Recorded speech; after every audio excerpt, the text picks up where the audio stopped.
Hello, how are you? This is Edith, and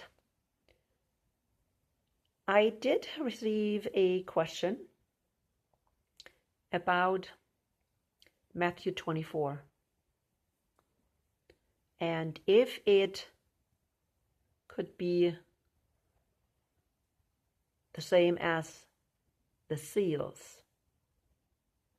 So I want to talk about that today. I was looking up a video that I thought I made a video about Matthew 24 and Luke 21. I thought so, but I couldn't find them. I could find one 2 years ago. So I thought, wow, 2 years ago, that's a long time ago. But yeah, I want to do that again. I want to do this video again about Matthew 24. I talk so much about these things. And Matthew 24 is very much related to the 70th week of Daniel. If you were coming out of dispensationalism, if you're still stuck in dispensationalism, you believe that Daniel's 70th week is not complete. So then you also believe that the Abomination of Desolation that Daniel talked about in Daniel 9 is not fulfilled. And people, that is wrong. It's an absolute lie from dispensationalism. Daniel's 70th week is over. And I have done videos about it. I may put one on the bottom. Link one in the description box so you can watch that as well.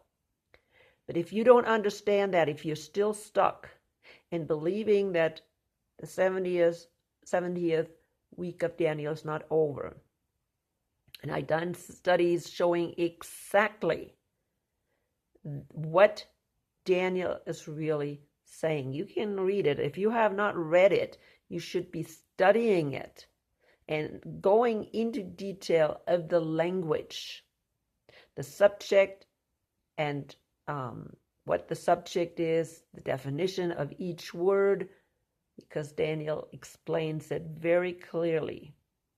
Now again, false teachers, and I am sorry if I have to say that, but your pastor or your teacher, whoever you've been listening to, may have been deceived, not knowing that they're false teachers.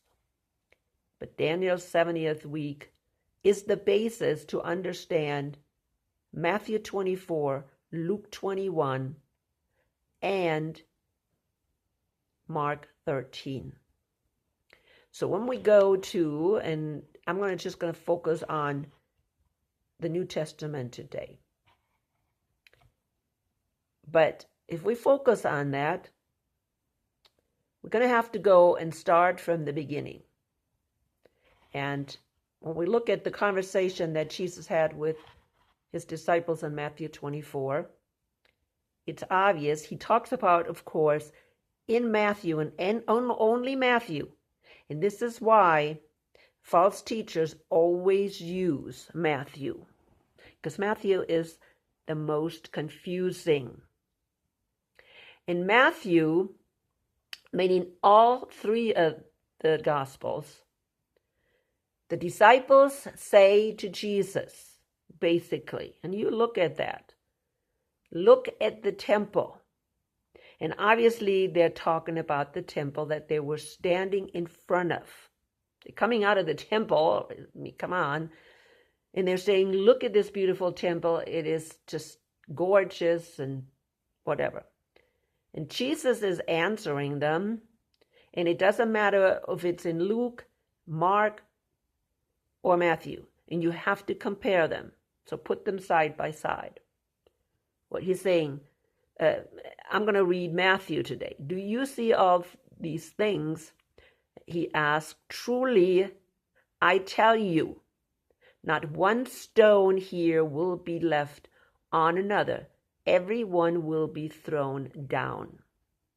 So you tell me, what is he talking about? Is he talking about a temple the destruction of a temple in third temple? Or is he talking about the temple that's standing in front of them? Well, it's obviously the temple in front of them. Okay, so this is the first fact that we need to look at. Okay, what temple did Jesus talk about? And of course, when Jesus talked about that, the disciples are like, "Wow, what? When will that happen?" Okay, so that's what they say. As Jesus was sitting on the Mount of Olives, the disciples came to him privately. And when we read, I think it's in Mark or Luke, it tells you exactly who came to him. It was only 4 disciples. It was Peter and his brother and John and his brother. Okay? They came to him privately, asking him. Matthew didn't write that. The disciples came to him privately. Tell us, they said, when will this happen? So this is the first question. What are they referring to? When will this happen? What? The destruction of the temple. And what will be the sign of your coming and of the end of the age? So here he is adding to this destruction of the temple previously another question. He's making a connection to the end and his second coming. Now we are living 2,000 years later. People shouldn't. We know that there's 2,000 years in between. Why in the world did Matthew make a connection between the destruction of the temple and his second coming? I can only think it's because he didn't know. Okay? Yeah, people say, oh, but he had the Holy Spirit and the Holy Spirit told him. No. The writers didn't know everything. They had just as many flaws, and here's a flaw. But let's go to Luke, because Luke tells us something different. And this is why we have 3 Gospels. So we can compare them. So just in case one makes a mistake, we know that maybe it's not a mistake. It's just he didn't know that there were 2,000 years. And he added one question that was 2,000 years ago to a question that will happen in the future. But see, Luke and Mark did not make that mistake. Well, I call it a mistake, but he didn't do that. Here's what they ask.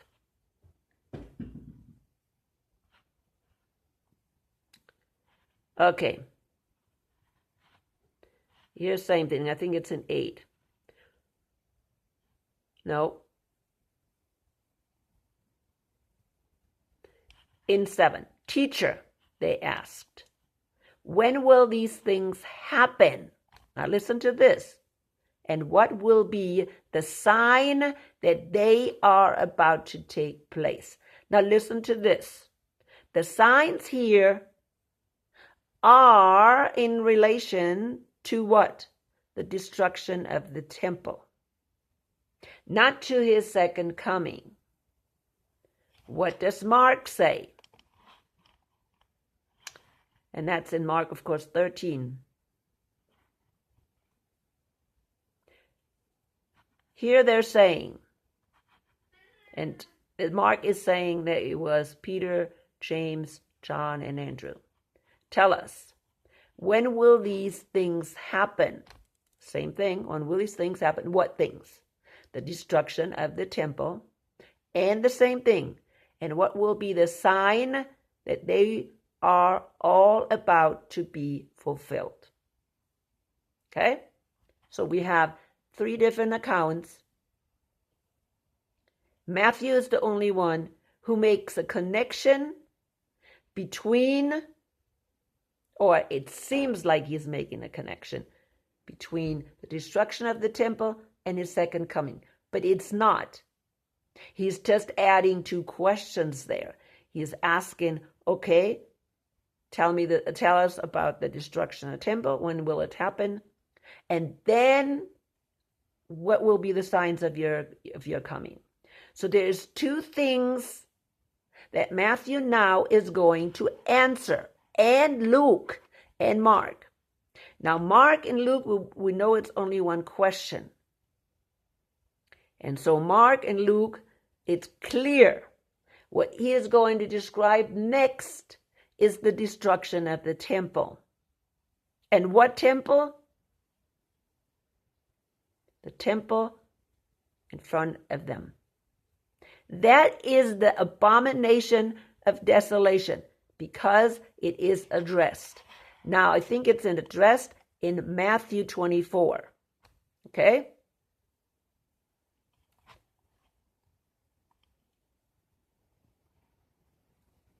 I'm looking where it could be.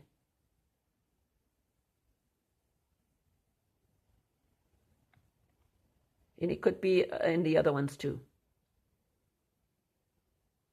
Yeah. It says in 11, Matthew 24, what is it? I have a hard time saying. 15. So when you see standing in the holy place, the abomination that causes desolation, spoken by the prophet Daniel, let the reader understand. Then let those who are in Judea flee to the mountains. So Matthew addresses this abomination of desolation. Luke may not exactly use that word. Let's see what he says. He says in 20, when you see Jerusalem being surrounded by armies, you will know that the desolation is near. Okay, the desolation. So the abomination of desolation. Because then he continues and says, then let those who are in Judea flee to the mountains. So the same event. This has not changed. This is not an event in the future. This is an event that happened in 70 AD, when the temple that stood in front of them was destroyed. So now let's go to Mark and see what he says.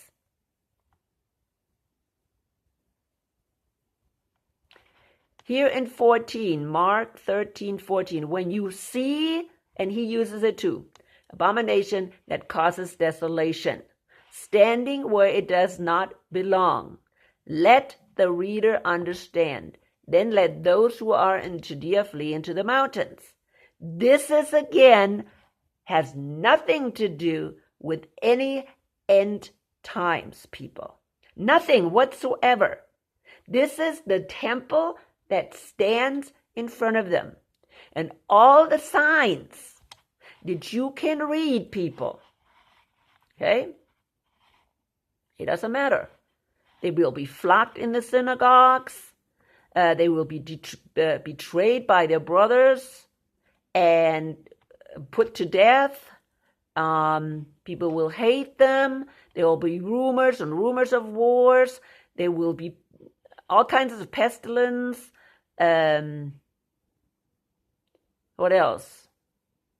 Earthquakes in various places, famines. These are just the beginnings of the birth pains.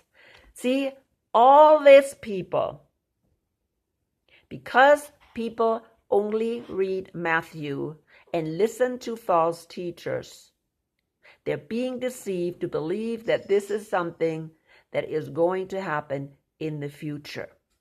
And therefore then they can say, oh, the abomination of desolation is when the Antichrist put himself into the third temple. This has nothing to do with a third temple. It has only to do with the temple, the second temple that was standing in front of them. And everything that Matthew, Luke, and Mark said was exactly what Jesus told them about the destruction of the temple. That was the abomination of desolation. And you can continue to read It says also, so if anyone tells you there he is out in the wilderness, do not go out. This is also something that happened in the past. There were many people that claimed to be Messiah. And so many, like in the wilderness, were saying, there was several in the wilderness, or one at least, hey, I'm Messiah. And he's telling them, don't run after them.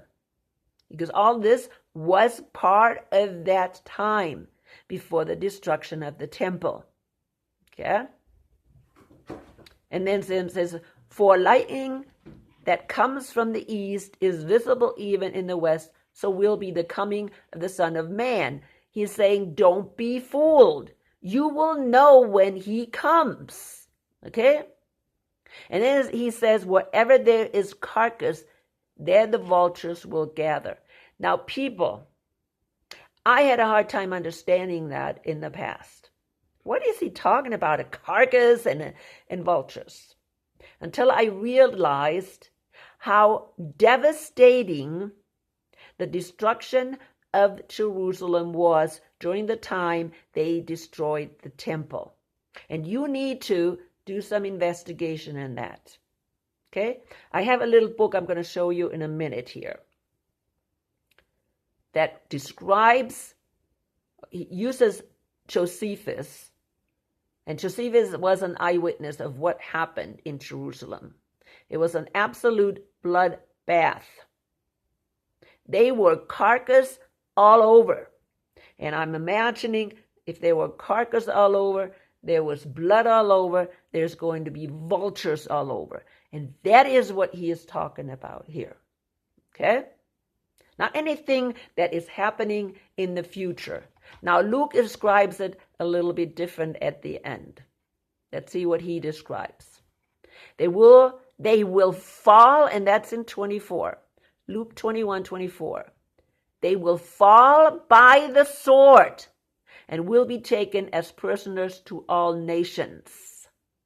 This is what he is describing during the destruction of Jerusalem, because that's exactly what happened. They will fall by the sword, and most people did fall by the sword. That's why there were carcasses all over. They didn't bury anybody because there was nobody left that would bury anybody. Okay? And the rest of the people, the young people, they were taken into captivity, into slavery, into Rome. Okay? So that's why there was nobody there to bury the carcass. Now, the Romans, they burned quite a lot. Well, it wasn't the Romans. The Jews already started the nonsense, but a lot of them probably died, but there were still lots of carcass all over. Okay? Then he continues to say, Jerusalem will be trampled on by the Gentiles until the times of the Gentiles are fulfilled. What does that mean? He is now making the connection to the days of today. Today, Jerusalem is still trampled on by Gentiles until Jesus returns. Okay? Now he makes the connection in Luke to the second coming. There will be signs in the sun, moon, and stars. That is the beginning of the day of the Lord. That is the beginning of the wrath of God. So here now starts the second coming. What do we see in Matthew? Same thing, immediately after the distress of those days. Now, here is a kind of a connection between the destruction of the temple and when Jesus returns, again, the sun is turning dark. That is the sign that now the day of the Lord is starting. The wrath of God is starting. Jesus is coming back. Okay? But he is saying immediately after the distress of those days. And see, many people use that as, great tribulation, because some say immediately after the tribulation of these days. Distress, tribulation, it doesn't matter. That's what we are going through 2,000 years. Okay? 2,000 years we've been going through that. Until Jesus returns, there will be distress, there will be tribulation for the church. Again, let's look at Mark. How does he make that transition?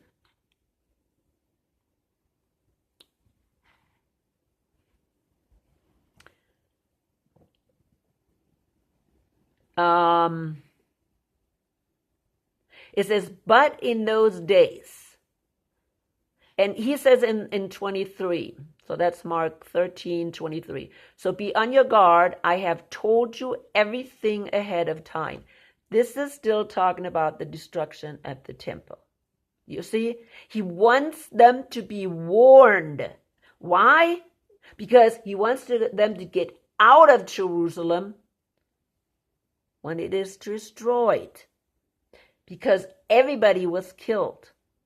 Now, because Jesus told them, none of the Christians were killed. They all left Jerusalem before. None of them were killed or taken into captivity. This is why Jesus told them. And we are today so foolish to don't understand this anymore. Why? Because we're allowing false teachers to tell us lies. And then he continues to say, but in those days following the distress, the sun will be darkened. Again, see, Mark, they did not know that it would take 2,000 years. They thought when the temple is destroyed, that's when Jesus would come.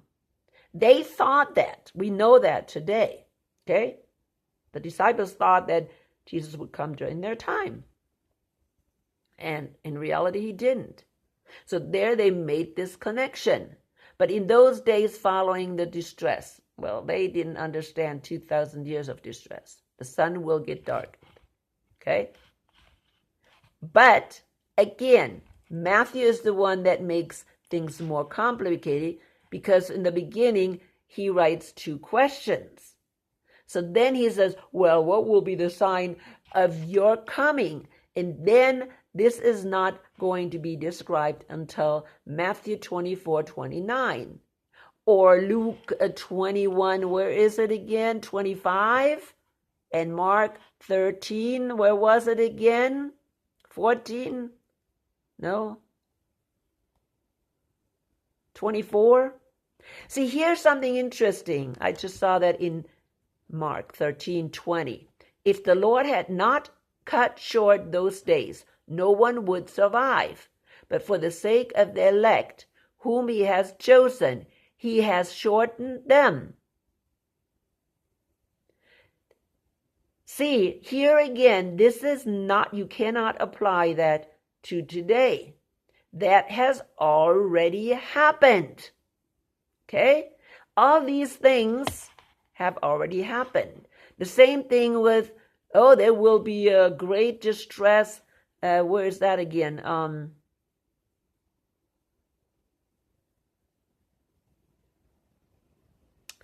Let me wait here. Yeah, so Matthew 24:20. Pray that your flight is not taken in the winter. No, 21. For then there will be great distress, unequaled from the beginning of the world until now, and never to be equal again. Many people again use that for end times. The distress, the great tribulation. No, people. The distress has already happened before or during the destruction of the temple. And people, it was a great distress. I just explained it to you.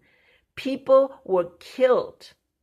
They were famines before the Romans took over because they were barricading themselves in Jerusalem. Okay? And they didn't have food. And there was even a woman who ate her own child because there was no food. They were eating grass. Again, the description can be found in Josephus.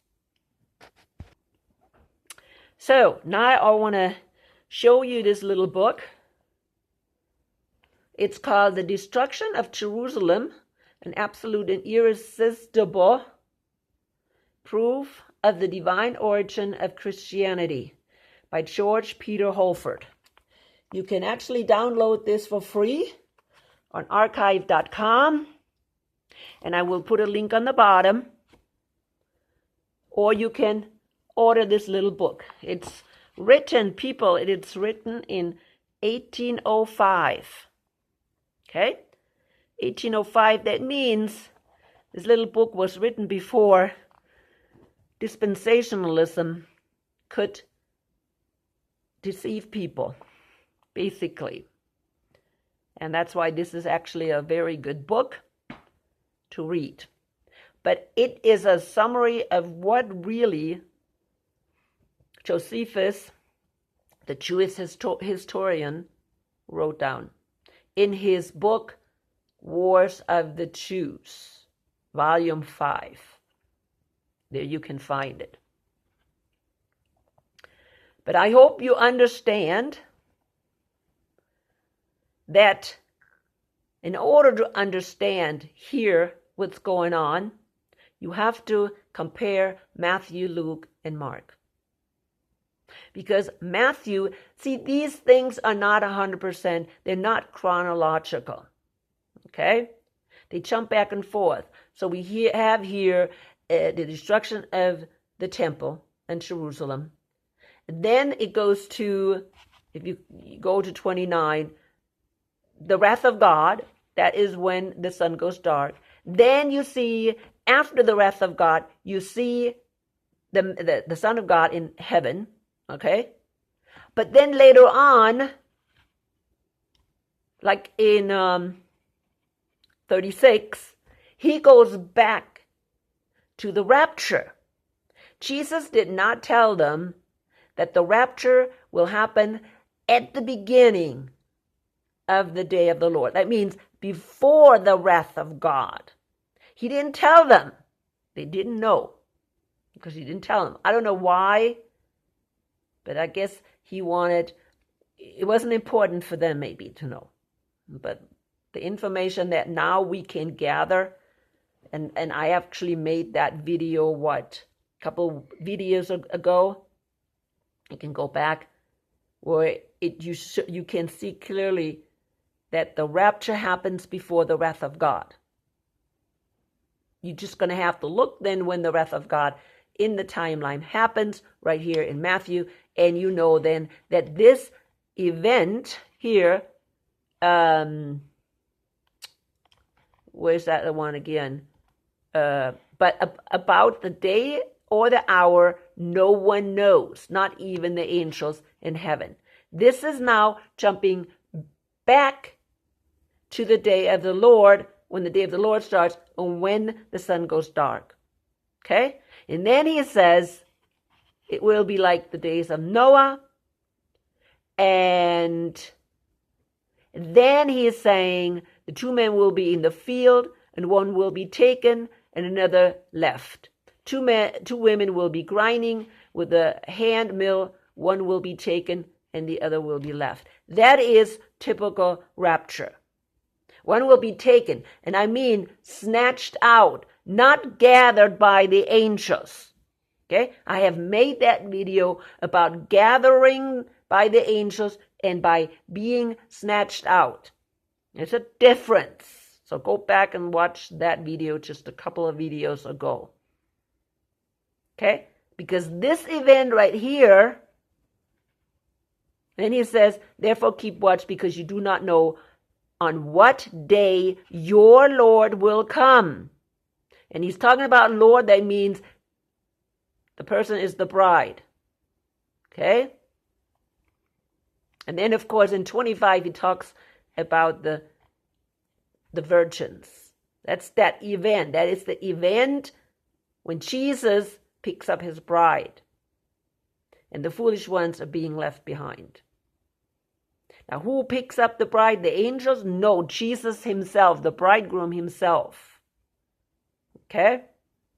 So Matthew is not quite chronological, neither is Luke and Mark. But at least Luke and Mark explains the things better because they only ask one question.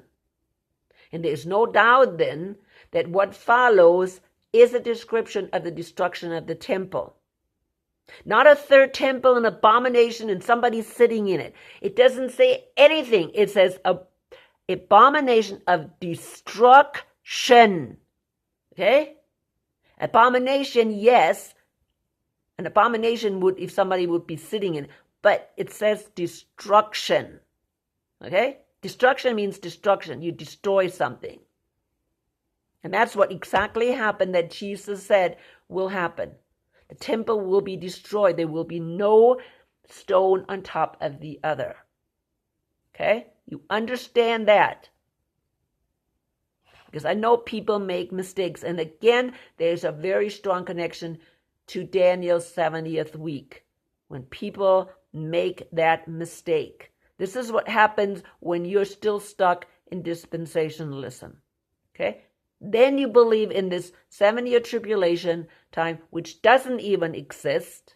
He's talking about all the way to the end of there will be tribulation or distress.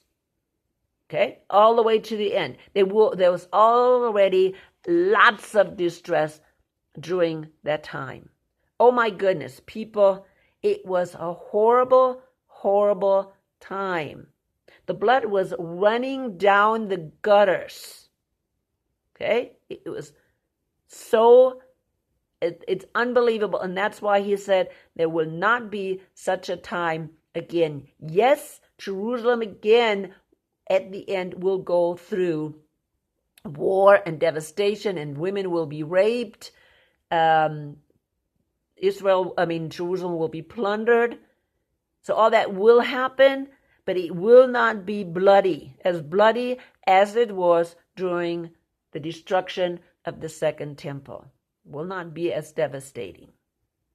All right, coming to an end. I hope that helped. Again, you need to look up this little booklet, or read the little booklet. It's not too much, but it's written very good. You don't want to do Josephus.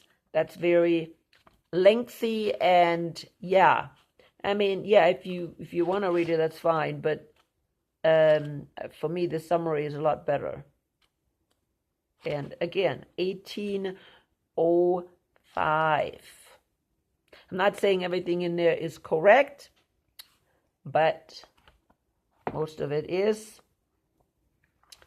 And so I'm coming to an end, people. I hope that was helpful. I thought I had to do another one because what did I do? I'm sure I did some not so long ago. I know I did one about Luke not too long ago.